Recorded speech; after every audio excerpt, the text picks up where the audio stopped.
साइले साइले परदेशबाट म आउँला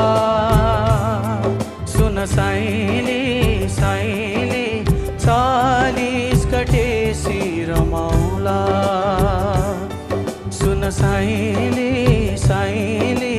परदेशबाट म आउँला सुन साइले साइले 40 गतेसी रमाउला सुन साइले साइले दियो मतेलै हुरुरु सम्झी कहिल्यै नरुनु सुन साइले साइले परदेशबाट म आउँला सुन साइले साइले 40 गतेसी रमाउला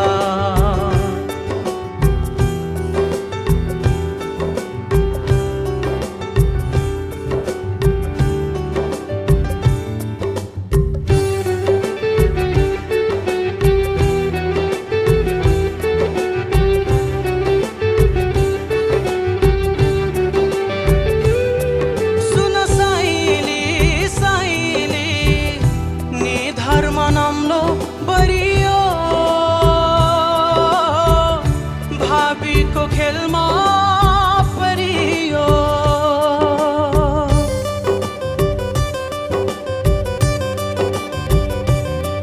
सुन साइली साइली नि धर्म नाम्लो परियो भावीको खेलमा परियो सुन साइली साइली कुलोमा पानी कालाला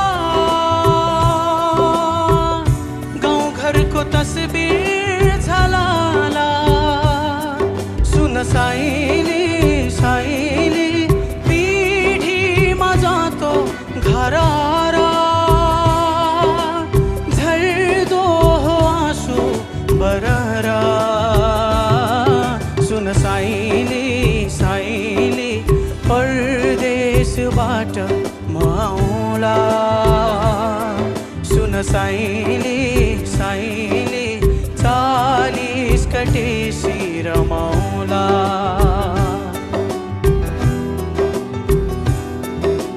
40 गतेसी रमाउला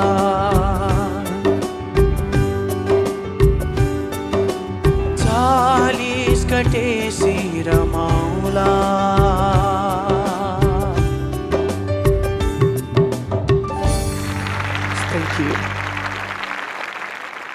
निरज तपाईको स्थायीमा चाहिँ यो माहौलसँग तपाईँ युज टु नभएर होला सुरुको 4 लाइन चाहिँ मलाई अलिअलि डगमगाएको जस्तो लागेको थियो है तर पछाडि चाहिँ तपाईँले टोटल कन्ट्रोलमा पुरा मुडमा एकदमै राम्रो गाउनुभयो बबाले गाउनुभयो thank you sir thank you so much as a composer मैले एकदमै मन पराएँ तपाईँको प्रस्तुति thank you so much sir thank you so much Niraj absolutely तपाईँले स्टार्ट गर्दा चाहिँ त्यो exactly you are not there तर जब अन्तरा सुरु भयो त्यसपछि मैले तपाईँको सिङ्गिङ पनि देखेँ तपाईँको इमोसन जुन छ नि यो गीतलाई चाहिन्छ नि टेक्निकल पार्ट त तपाईँहरू त्यो भन्दा माथि हुनुहुन्छ कि त्यो कहिले 19-20 मात्र हुने हो इमोसन भन्ने चिज चाहिँ एकदम धेरै इम्पोर्टेन्ट हुन्छ गीतलाई डेलिभर गर्दा त्यो इमोसन चाहिँ मिस भएको थिएन तिमी यतिसम्म गाउने मान्छेहरू चाहिँ नि वास्तवमा कहिले पनि बेसुरा हुँदैन मेरो हिसाबले भन्दाखेरि यहाँसम्म तिम्रो आइसकेको मान्छेले बेसुरा भयो अलि सुर लागेन भन्नु त्यो अलिक प्र्याक्टिकल होइन जस्तो लाग्छ अब कति तिमीले यो मनले गीत गाउँछ है त्यसलाई ध्यान दिनुपर्छ है thank you sir thank you so much